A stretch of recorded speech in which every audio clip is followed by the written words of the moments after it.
So we have here a very powerful message from the runes, which are of course the tools of divination, starting off with a very powerful message of Raidho.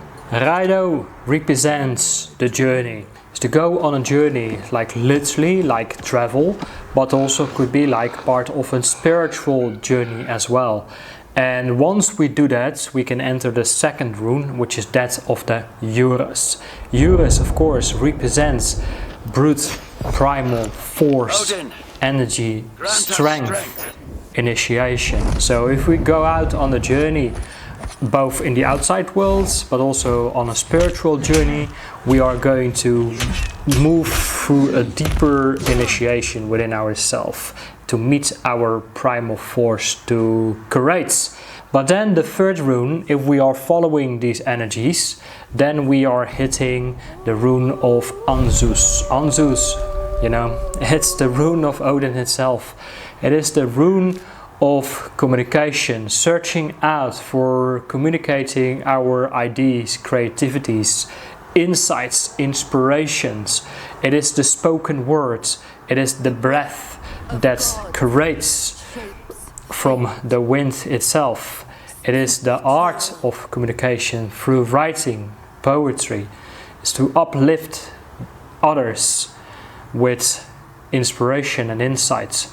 So Ansuz is a very of course powerful energy, which is of course from Odin itself. And Odin, he is of course the king of the gods, sitting there on his throne in Aesir.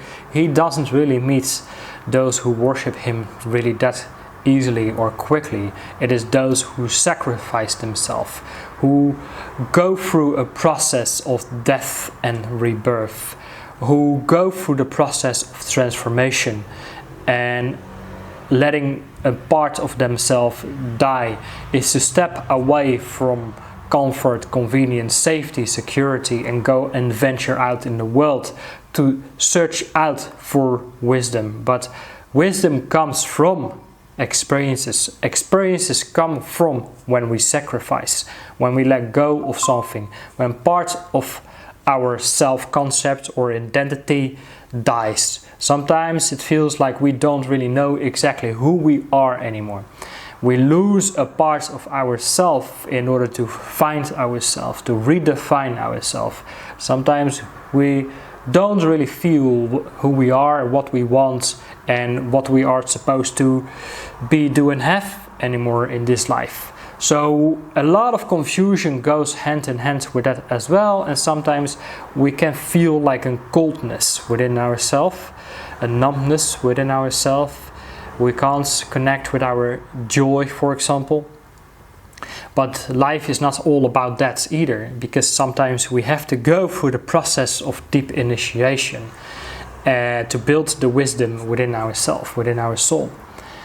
Then, of course, we have Eiwaz. Eiwaz really literally represents the Yew Tree. The Yew Tree is the symbol of the Yggdrasil itself, the world tree.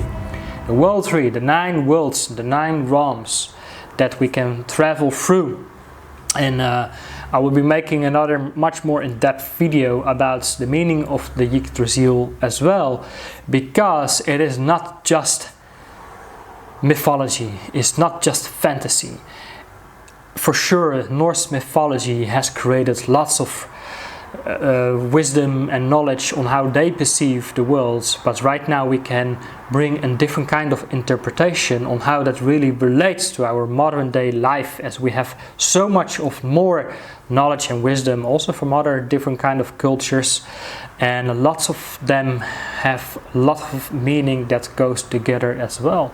So when we step into the Yggdrasil, we can enter 9 different states of being, of consciousness, that has a lot of importance to our daily life as well.